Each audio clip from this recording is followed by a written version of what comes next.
Hi, welcome to the D1 Desktop video guide. The D1 Desktop has been designed to be incredibly simple to install and easy to use. But as you know, television can be a little bit complicated, so we've designed this guide to make it easy for you to get the best out of your system.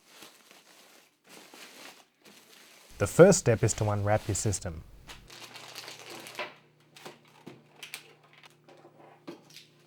Next, we're going to install your hardware, so you'll need to open your Mac. We'll be connecting a VTR in this example, so to connect the VTR control cable, we'll need to install a serial port into the Mac. We are doing this first because the cable needs to go under the other PCI cards. Before we touch the inside of your computer, make sure you put on a static wrist strap. Connect the other end of the static wrist strap to the metal chassis. Make sure all the power cables are disconnected before going any further. The serial port replaces the internal modem, so the first step is to take out the modem. Unscrew the modem socket from the back panel. Remove the metal cover and stick the little circuit board to the back panel of the Mac.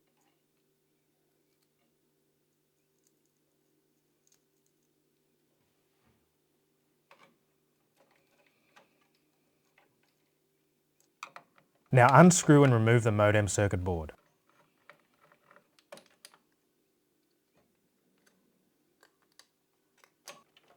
Because the wire will go under the video card, we need to take that out. Now plug in the serial adapter where the modem was, run the cable and screw in the socket connector into the back panel.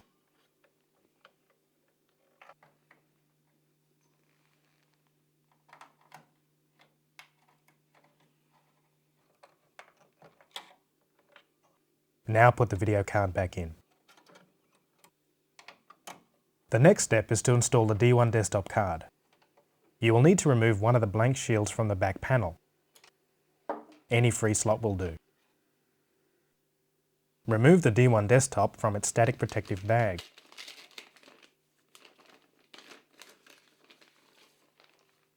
Gently insert it into the slot.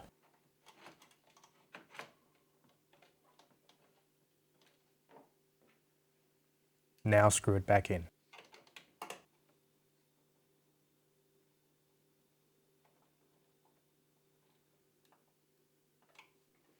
Next, we install a SCSI card for the discs.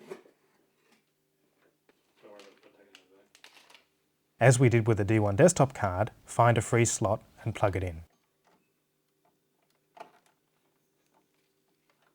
We're finished installing the hardware now, so we can take off the static wrist strap and close up the G4. Now we need to plug the cables in, starting with the disk array, then your audio and video cables,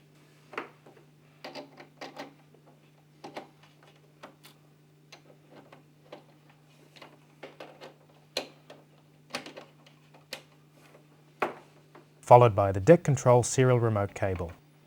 Be sure to use the correct type of cable. With a SCSI disk array, make sure to use a good quality and correct LVD SCSI cable and terminator. If you need to connect an analog deck or monitor, you can select from a wide range of third-party converters. Analog converters are priced from about $500 and up, depending on the quality and format you require.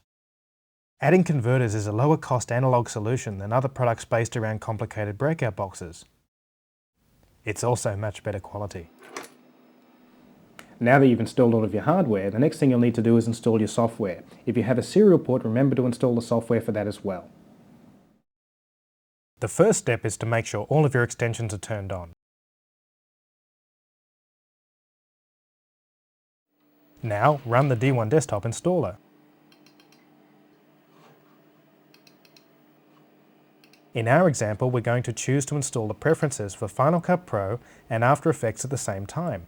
We'll set them for NTSC 10-bit. When the installer has finished, you'll need to restart.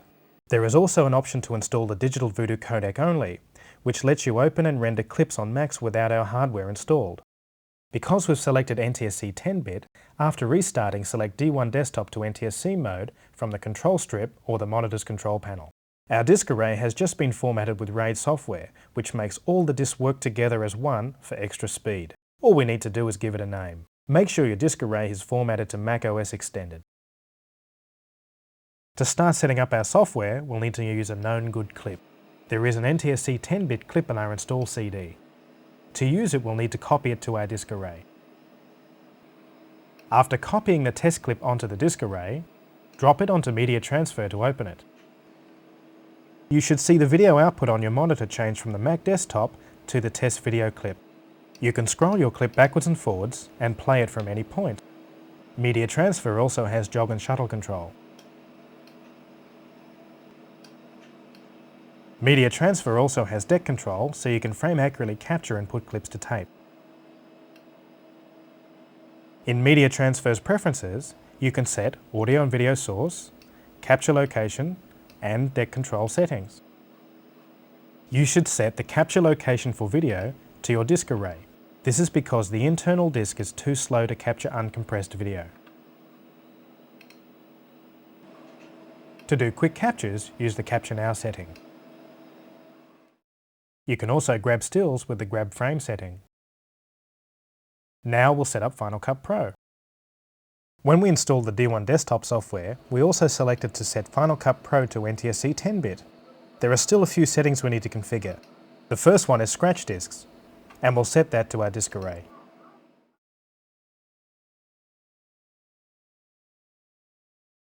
The second one is device control, and we'll need to select the correct serial port. This controls our VTR. Now we can test playing a clip in Final Cut. Grab the test clip from your disk array and drop it into the Final Cut Pro browser window. Double-clicking the clip will load it into the viewer. You'll see the clip on the video output and you can shuttle or play it. Make sure you set the view to fit to window mode. Otherwise, you won't get correct playback. Now we'll edit the same clip into our timeline a few times to create a simple edit.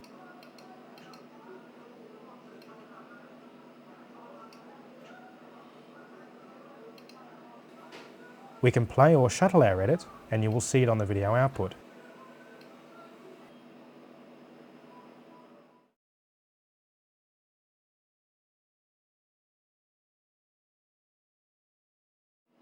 The D1 desktop letterbox generator lets you add quick, real-time letterbox masking to your output.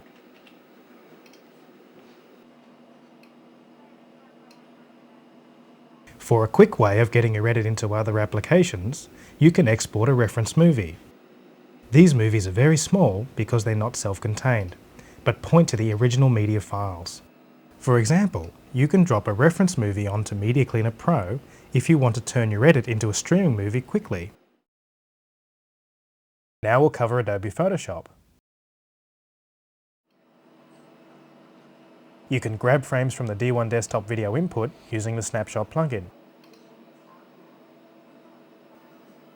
It's important to turn off the color profile settings, or these will cause color changes on your images.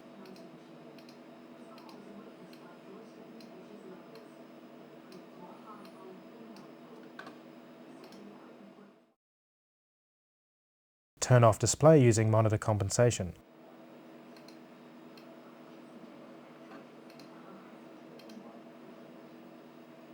In Photoshop version 6, you need to turn off the color management differently.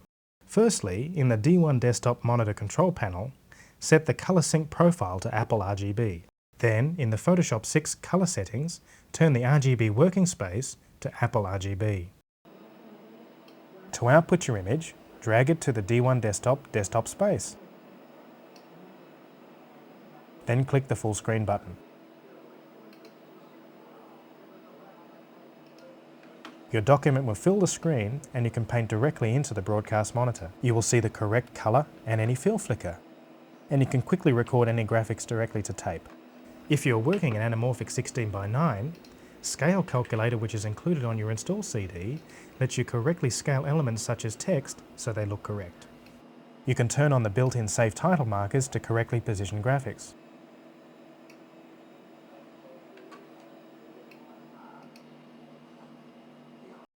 You can also drop your multi-layer Photoshop files directly into the Final Cut Pro timeline. The layer structure is retained, and each layer can be animated separately. Images can be any resolution. After Effects can also show its document window full screen like Photoshop can. You can manipulate layers and motion paths directly into your broadcast monitor. If you're using Final Cut 10-bit, then be sure to render your After Effects files into 10-bit as well, so that way you can drop them directly into the Final Cut Pro timeline. To set the window to full frame mode, press Shift-Command-.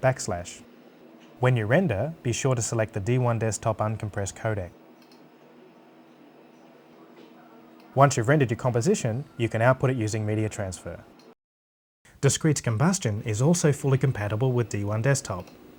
The D1 Desktop desktop view will show you a live preview of the combustion workspace while you work. You can use Media Transfer to capture and put renders to tape. Combustion is a powerful application with a full 3D workspace, tracking and color correction facilities. Media Cleaner Pro is the perfect application for recompressing D1 Desktop's uncompressed 10-bit movie files for CD-ROM or the web. Media Cleaner will read all QuickTime files from D1 Desktop, as well as reference movie files from Final Cut Pro. With Media Cleaner, you can not only finish to tape, but also give your clients streaming files on CD that they can pass to their internet provider to post on the web. Because D1 Desktop is QuickTime based, it works with dozens of other applications as well. An example here is the shareware application Videoscope, and there are many others.